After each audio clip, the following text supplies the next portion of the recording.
Today we're going to be trying out some longer form figure. Oh god. Okay, this one is coming out awful. Let me try this drawing again.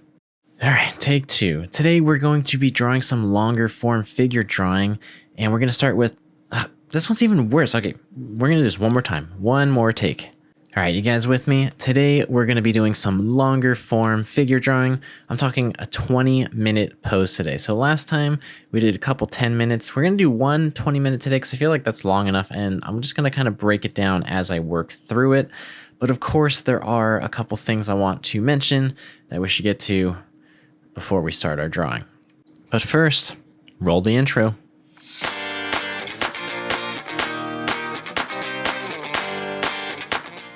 Alright guys, so full disclosure going into this video, I just want to say that, lack of a better word, I had a pretty crappy drawing week so far. And I think this is something that I do want to open up about because it happens as artists where sometimes you're just not feeling that groove and you kind of have to push through it. So I was definitely forcing myself to push through it here. The show must go on, right, for you guys.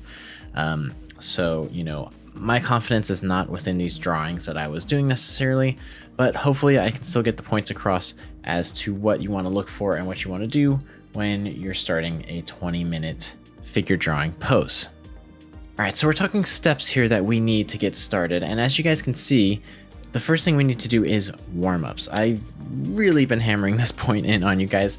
I'm sure none of you have ever skipped warm-ups at this point, right? Right?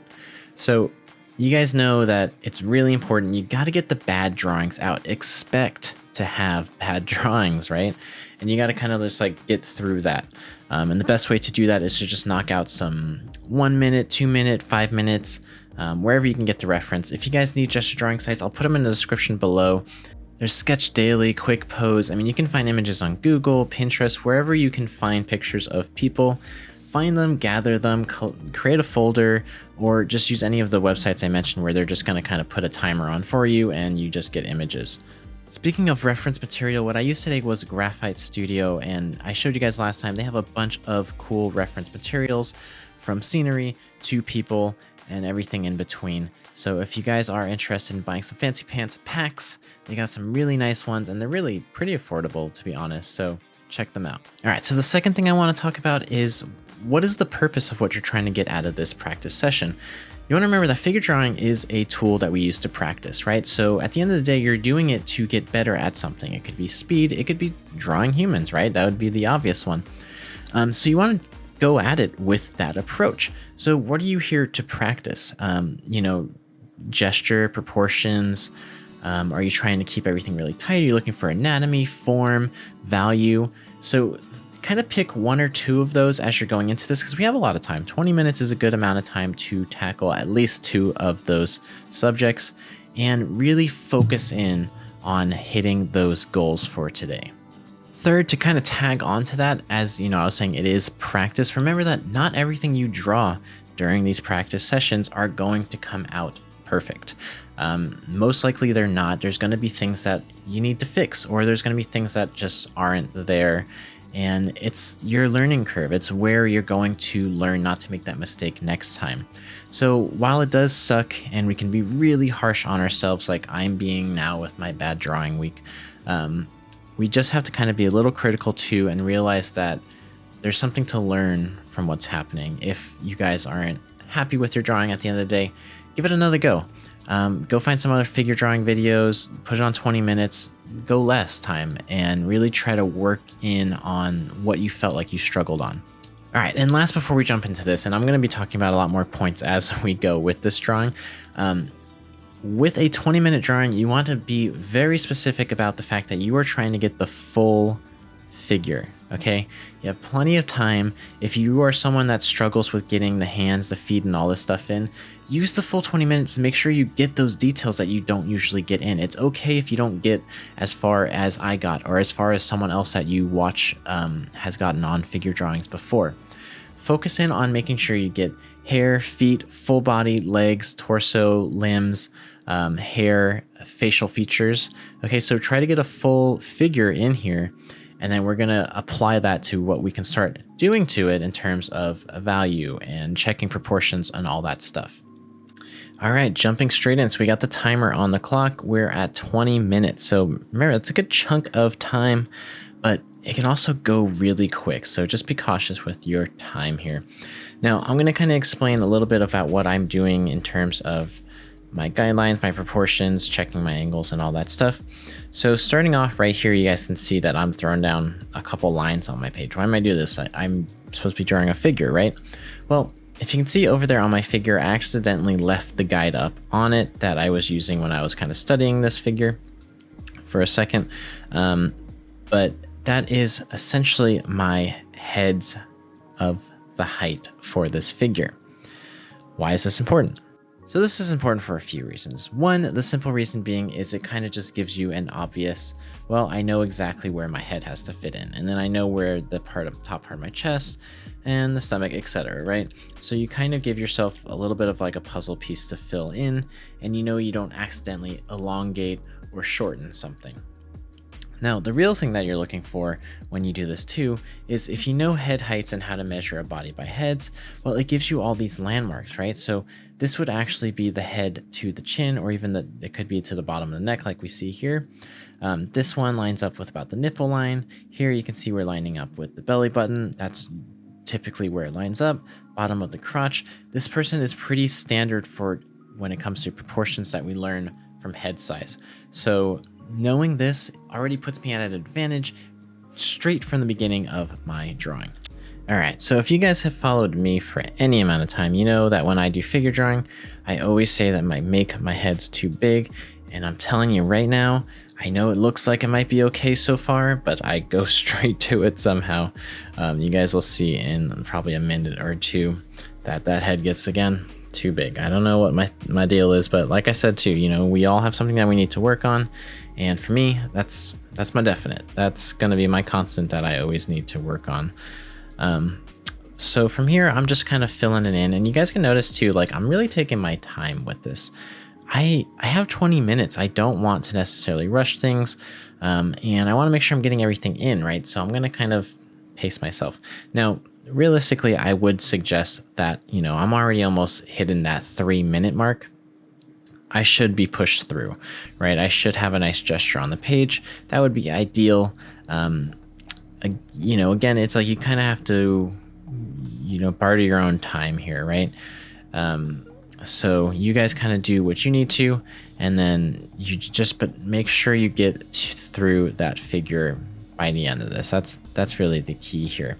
So if you see me drawing some lines here, now this is me checking my proportions and checking my angles. What does this do? So one of the best marks on here, if you guys notice, is that the chest lines up exactly with where the rib cage sticks out, and then that also lines up perfectly with the knee, and then somehow also with the foot. So this is why you want to check for these angles within your piece, because there's a lot of pieces that are going to line up, which ultimately is going to just completely take out the guesswork of how do I make my figure balance. You don't need to figure that out. You have the reference. They're balancing in the picture or in front of you if you're drawing from life. So use that to your advantage.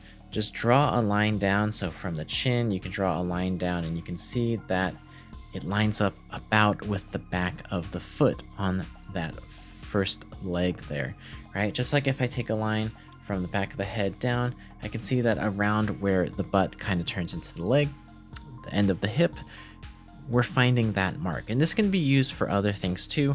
You'll see me also drawing some kind of really light and faint lines going in directions like this, and that's me just trying to find the angle of the leg. Like I might come and I might steal this and then I'll go put it on the paper, or I might try to find this slant here so I don't accidentally draw it straight left and right. So you always want to be looking for angles, checking your proportions, and making sure that you have things in line with each other, especially when you're doing a drawing like this, and the goal is to really stay in the proportions. So you guys can see, speaking of stealing those angles and all that stuff, I'm not really using a lot of curves and stuff right now. I'm really just kind of thinking about what direction is everything going, and that's all I care about at this moment. Again, I haven't even broke 15 minutes, or I mean, I should say I haven't even got through 5 minutes yet, about to hit that mark. So I'm really just kind of trying to be very selective about where I put my lines down, and just trying to figure out some like connection points and stuff. You guys will notice I'm skipping things like the folds on the back from where the back is arching through this pose, right? Right now I'm skipping the poking out rib cage and all these things. These are little details that they'll make a big difference when you guys can jump back to them. But if you start kind of getting sucked into them now, which is something that I tend to get stuck on a lot. So I'm not saying, you know, I'm immune to this, but if you get stuck on them now, you are going to kick yourself later because you might end up going a full 20 minutes and you have a figure with no limbs, but you have a really believable rib cage. You know, so make sure you are always just kind of pushing yourself through the pose as much as you can, and then coming back in and adding those details as you need. So you can see that line I'm kind of suggesting there, where it's like the chest and the rib cage line up, and I'm bringing that line down. Now I will say I did several versions of this drawing because, again, I was having a not so confident art day, and I ended up kind of ignoring that line a little bit. You can see me, I kind of try to stick to it, and then a little later, there you go, I kind of poke past that line. But again, the point of figure drawing, and I do really want to emphasize this because sometimes I had teachers that they made us stick really tight to the proportions, really tight on the anatomy. And for a period of time, I hated figure drawing because it was so technical and boring, and you know, it just had no fun to it, right? It just felt like it was all technique, and there was no like fun in the drawing anymore. So you push things where you want to push things. If you feel confident in doing that, you feel like you know your anatomy enough that you can push a form or change the pose up a little bit, or you know, change the arm positions, whatever it is. Half the time it's better when you do that, because just because something looks good on a picture does not mean it's going to translate well to a drawing. Case in point, kind of like when I get to that arm, I did leave it in this drawing just for the sake of demonstration here. But if I were to be drawing this and, you know, using this as a model for maybe going further, I wouldn't keep that arm up in the air. It's just the foreshortening is really weird, where behind her neck we see like the mass, the shoulder mass of the deltoid, a tiny bit of bicep because it's being, again, foreshortened and covered, and then like the arm just kind of like sticking out from like the mouth. You know, it looks fine on a picture because all the information is there. It's a nice clear image. We can see all the shadows and everything. But in a drawing, it's going to take a lot of time to sell that. And again, you know, we have 20 minutes, which is a good amount of time, but it's not eternity. So you really kind of want to consider those things as you are drawing in your piece. So we are getting close to that 10-minute mark, which is our halfway mark. This is definitely a point in the picture where I would say you probably want to make sure you're at least done with the gestural drawing of the figure. Yes, you can see me getting stuck here, but I believe I do push through and get most of that figure in. And at some point here, I'm going to make the head too big for this figure, because it wouldn't be figure drawing with me if I didn't do that for myself. Now, stuff that you can come in and do to make sure you kind of have like interest with the angles and you throw in some perspective and stuff is noticing where things are further back in space and where things are more closer or coming at you or forward in space, right? So for instance here, the leg that is bent is closest to us. You know, whoever took the picture, it's closest to that camera guy. Now the leg that is stretched out, it's actually going back a little bit, right? And you wouldn't actually notice this unless you see the position here, because that foot is also on almost the tippy toes, right? Or it is on the tippy toes. But if you can see my little red line at the bottom there on the picture, it's higher than the first foot I was talking about. So this is something that will instantly give you some depth to your picture.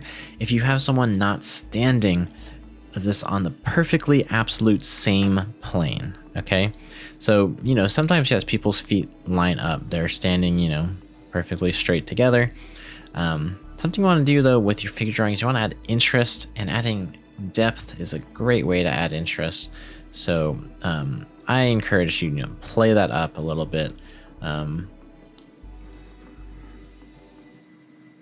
If I were to tackle this again, I probably would come in and just really stretch that leg out longer, build up that negative space in between. So just like checking proportions, you can also check negative space for certain shapes that will let you know if something is correct. So if you don't know, negative space is what exists between your object that you're drawing, right? So if there's space between something like a gap or something like that, or the arms, if these arms were connected together, all this would be negative space. And you can even consider this negative space too, without the arms being together. And you can look for those shapes. Those shapes can also help you, just like stealing angles. So if you come in here where I just kind of drew the head with the hair, like the ponytail coming down, this shape I can check, right? And I can keep this shape nice and simple too, to its basics. And I can check that and go back to my picture and see if I am capturing that. Similar, just like I showed with the arm, or I can come in here to the legs and see this shape here and make sure that what I have in between is similar to that.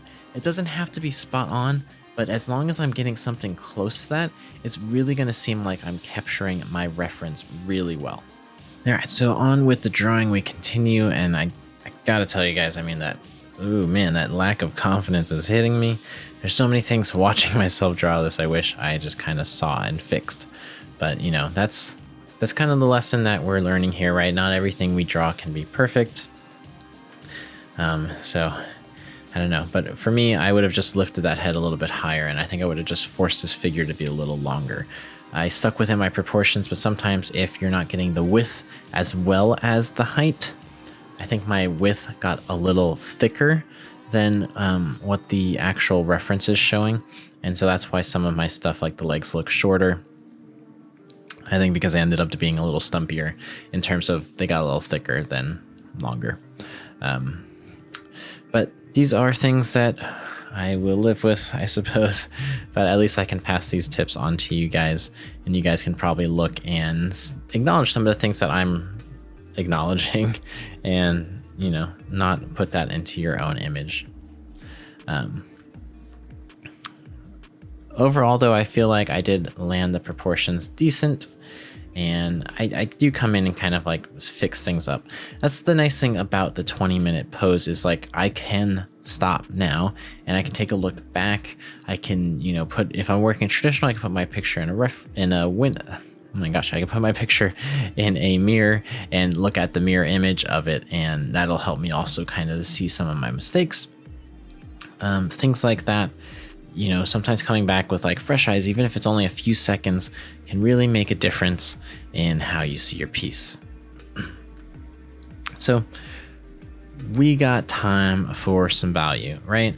Now, how I like to do value is I like to just lay down a straight tone. I do this traditionally if I'm working with charcoal, and I do it digitally as well, because for me, it's easier to lift out the highlights versus to just kind of spot in the shadows. I notice that when I spot in shadows with not doing a tone, it just kind of looks like, again, kind of like the word I'm using right now, it just looks like I added a bunch of spots to my piece, and that's not what I'm going for at the end of the day. Now, speaking of shadows, what you want to do when you're looking at a picture, and I chose one purposely that had a pretty direct and decent light source, is you want to group your shadows. So what I'm talking about here is you want to completely ignore for a second rim light. You want to ignore bounce light, reflected light. You want to ignore the differences in the values between lighter shadows and darker shadows. And you want to just think, if this is in shadow, it's all one tone, or sorry, one value for now. For now. Okay, that doesn't have to be the forever answer, but it is just what you want to do when you're laying something in for information's sake. Okay. There's things then you can come in and differentiate. You can look at one of the legs versus the other. Do you want to make one a little darker versus the other in terms of creating a focal point? You can also come in and create your core shadow. One of the things that I like about drawing in the shape of your shadow first and then shading it in is you kind of get that dark edge. This is what a core shadow is, and it kind of looks nice on a figure drawing. You'll see a lot of figure drawing artists use this all the time. And it's because obviously core shadows are a real thing, and we do need to get them in our picture if we are trying to create value. Now, if you're drawing anyone that has darker hair, so this is basically speaking about anyone that isn't a blonde in your picture that you're drawing, or maybe they have a very light version of white, or like, I don't know, like a pink or something. The value of their hair is going to be darker than their skin. I mean, this isn't always the case, but generally speaking, what you want to do is you want to go in and make sure that that hair is standing out as a different value than the rest of your figure. Just to kind of show that they are like a separate shape from each other, if that makes sense. So I kind of came in and I laid in some quick hair value. Now, I kind of got stuck on the fact that like I couldn't get beyond like how, you know, like jammed in the head look to the shoulders here. And again, you know, I'm seeing it all now, how I could have added length and all this stuff. I know. But what I kind of wanted to do is I just came in and started focusing on tightening up my drawing. So remember, you want to decide what is your goal here. Do you want to end with a really tight drawing? Do you want to end with a beautiful value study? Do you want to end with something that's just like right on the money, proportions, anatomy? And for me, I was kind of going into the mark of a little bit of value and a little bit of a tight drawing. Mainly what I'm doing here is just problem solving. You're gonna see me trying to like elongate maybe some of that neck between the head and the shoulder, just kind of by making the head a little smaller in proportions where I can, and just tightening up my drawing. So this is something that you can do digitally really nice, right? We can just kind of lower the opacity of what we're drawing on and go over that line work as many times as we want. Now, if you guys are out there working traditionally, you're following along with me in a sketchbook with a charcoal on a pad or whatever you're doing, obviously this should go without saying, but you want to draw very, very light and loose so that you can then come back in and refine your lines a bit, right? Find the figure nice and loose. Don't let yourself slow down over line quality too much. But once you feel like you have something in there that you're good and happy with, come back in, make sure your tool that you're using is sharp, and find those lines that you want to emphasize. It's also a chance to come back in and not find a line. All right. So what I mean by this is, if you guys can see where the rib cage is kind of jutting out right underneath her right arm, there's a really, really nice rim light being captured there against the surface of where that rib cage is like really harshly turning to a shadow shape, right? So the light is nicely being captured on there, just like on the top of a fold for clothes. So this is where you can come in and say like you had a nice dark lay-in for the background. You could come in and not go over that line again, as I am clearly not doing that on my picture, but it's because I can kind of come in and change this color to white. But again, this is when you're working traditional, right? So you can decide what lines you want to come back in and force forward to your viewer, and what lines, or really what information do you feel like you can get away with not putting in there and the viewer still understands the picture.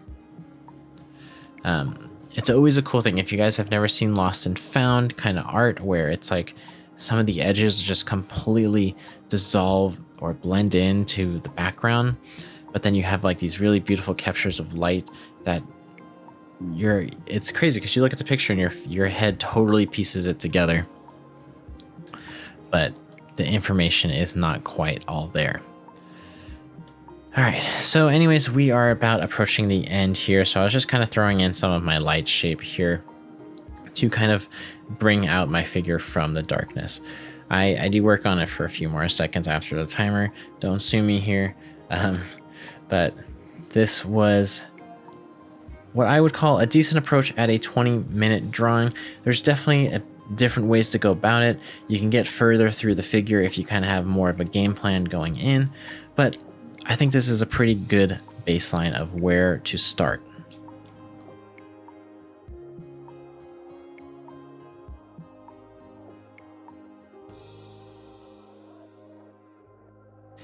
Alright guys, and that's it. So not to repeat myself, but I hope you found this video helpful for longer figure drawing. If you guys have any ideas for future content, please let me know in the comments below and I will get to that when I can. And I want to ask you guys please to check out my social media pages if you haven't. I'm going to start putting those in the descriptions below. Give me the subscribe. You know, I don't want to be that YouTuber, but I do feel like I need to start asking for it. Give it a like, and just let me know what you think of these videos and how I can help you out in the future. As always, thanks for watching, and I'll see you guys in the next video.